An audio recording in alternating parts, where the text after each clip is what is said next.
United kingdom यानी अंग्रेजों के लिए भारत की वजह से एक और खराब खबर आई है और इसमें भारत की विदेश नीति के साथ अभिनंदन के पुराने कारनामे का बहुत बड़ा रोल है। भारत का तेजस दुनिया का सबसे बढ़िया लाइट कॉम्बैट एयरक्राफ्ट है, इसमें कोई शक नहीं। और अब अर्जेंटीना इसको खरीदना चाहता है। अर्जेंटीना की वायुसेना अपने लिए बेस्ट विमान खरीदना चाहती थी, या तो अमेरिका से खरीदे या फिर चाइना से खरीदे, मगर भारत वहां पर पहुंच जाता है और कई ऐसी बातें तेजस की हैं जिसकी वजह से पूरा विश्व इस समय तेजस खरीदना चाहता है। कुछ समय पहले पाकिस्तान की मीडिया नाच रही थी, गा रही थी और कह रही थी कि अर्जेंटीना 12 उनसे विमान खरीदेगा जो कि उनके बिल्कुल कबाड़ा J-17 ट्रक टाइप विमान है। कहां पर पाकिस्तान चाइना के कोलैबोरेशन से बने J-17 कबाड़ा विमान और कहां पर हमारा तेजस, कोई कंपैरिजन था ही नहीं। फिर भी अर्जेंटीना एक सरकार है, उसको हर जगह जाकर देखना होता है। अपने जनरल को उन्होंने भेजा और जाकर उन्होंने देखा इस्लामाबाद में किस प्रकार से J-17 जेट बन रहे हैं। उसके बाद में उन्होंने डिसीजन लिया। विश्व के अंदर डिसीजन लेने वाला जो काम है ये बड़ा पेचीदा है, खासकर जो डेमोक्रेटिक कंट्रीज हैं वहां पर कई सारी एजेंसीज, कई सारे कमीशन एजेंट्स इन्वॉल्व होते हैं।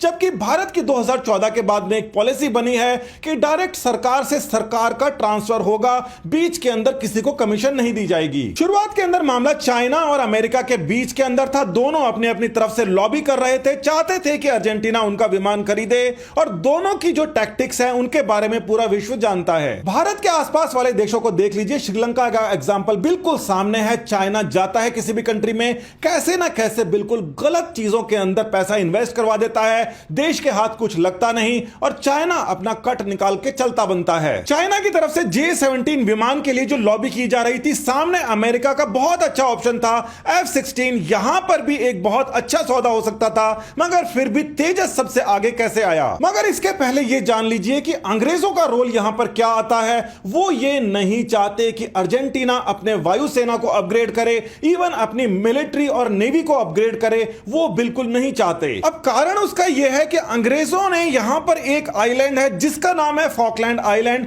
उसके ऊपर कब्जा कर रखा है। अर्जेंटीना और यूके के बीच में इस आइलैंड को लेकर युद्ध भी हो चुका है। ये जो लड़ाई हुई थी इसका रिजल्ट यूके के पक्ष के अंदर आना था, उनके पास में ज्यादा पावर थी, मगर ये बात थोड़ी सी पुरानी हो जाती है और नई एंट्री हो जाती है यहां पर भारत की। हफ्ता भर पहले भारत से जयशंकर जी अर्जेंटीना जाते हैं और वहां पर जाकर जो डिस्कशंस होते हैं उसके अंदर वो एक बहुत ही बड़ी स्टेटमेंट देते हैं इन आइलैंड्स के इशू को लेकर। भारत के ऊपर अंग्रेजों ने राज किया, भारत की अर्थव्यवस्था को वो लेकर चले गए, उसकी वजह से भारत को संभलने में काफी समय लगा और नेवी के ऊपर से उनका जो निशान है वो तो हाल ही के अंदर हटा है। यहां पर भारत हर उस देश के साथ में है जो कि अपनी इंडिपेंडेंट सोच रखता है। अब यहां पर जो जयशंकर जी की बात होती है, जब वो अर्जेंटीना जाते हैं उनका स्टेटमेंट तो न्यूट्रल था मगर उसके मायने काफी आगे के थे। मिनिस्ट्री ऑफ एक्सटर्नल अफेयर्स की वेबसाइट के ऊपर आप देख सकते हैं कि एक जॉइंट प्रेस कॉन्फ्रेंस होती है भारत और अर्जेंटीना के बीच में और जिसके अंदर कई सारे पॉइंट्स लिखे जाते हैं, डिस्कस होते हैं। इन पॉइंट्स के अंदर फॉकलैंड आइलैंड्स का भी जिक्र था, मगर उसकी जगह वहां पर जिक्र था मालविनास आइलैंड्स का। अब यहां पर देखिए कि विदेश नीति किस प्रकार से चलती है, ऐसे ही कोई जयशंकर नहीं बन जाता।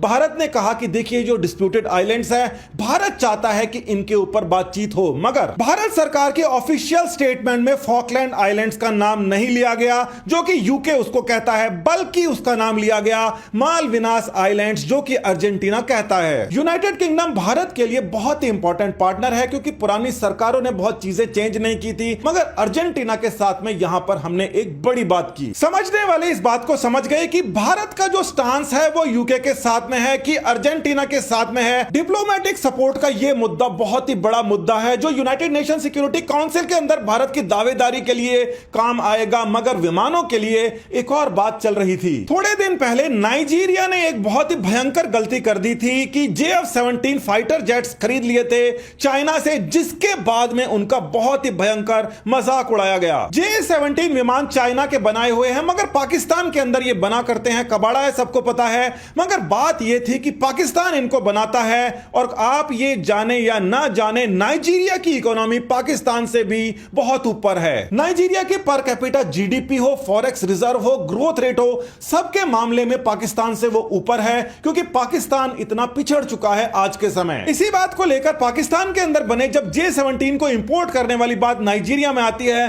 तो यहां पर बड़ा बवाल बनता है और यह बवाल अर्जेंटीना के पास में भी पहुंच जाता है। J-17 तो तेजस के आगे कहीं पर टिकता नहीं है, ऊपर से पाकिस्तान का ठप्पा और लग गया। मगर F-16 जो अमेरिका बनाती है वो एक स्ट्रॉन्ग कंटेंडर था जिसका हवा निकल गई अभिनंदन के कारनामे की वजह से। अभिनंदन एक पुराना मिग उड़ा रहे थे, उन्होंने F-16 को मार गिराया, पूरे के पूरे विश्व के अंदर खबर फैल गई। रशिया को इस बात का अच्छा लगा मगर अमेरिका की हालत बिगड़ गई। अगर आपके नई टेक्नोलॉजी जो कि बहुत ही महंगी है उसको किसी पुराने विमान से कुटाई कर दी जाए तो उसका रेट तो गिरता ही है। इसीलिए पहले पाकिस्तान ने, अमेरिका ने, सब ने मना किया कि F-16 नहीं टूटा है। मगर भारत की तरफ से उसके सबूत दे दिए गए। यहां पर जो सबूत है इसके अंदर दिखाई दे रहा है, ये जो अवशेष टूटे मिले हैं इसके अंदर AIM-120 अमराम नाम की मिसाइल लगी है और ये मिसाइल केवल F-15, 16 और F-22 के ऊपर ही काम करती है। इसका मतलब ये जो F-16 विमान है इसने पार्टिसिपेशन किया था पाकिस्तान की तरफ से और अभिनंदन ने इस विमान को मार गिराया था। अब इस बात को समझिए कि भारत के पायलट्स इतने ज्यादा स्पेशलाइज्ड हैं कि पुरानी मशीन से नए विमान को उड़ा देते हैं। जब उनके पास में नई मशीन आएगी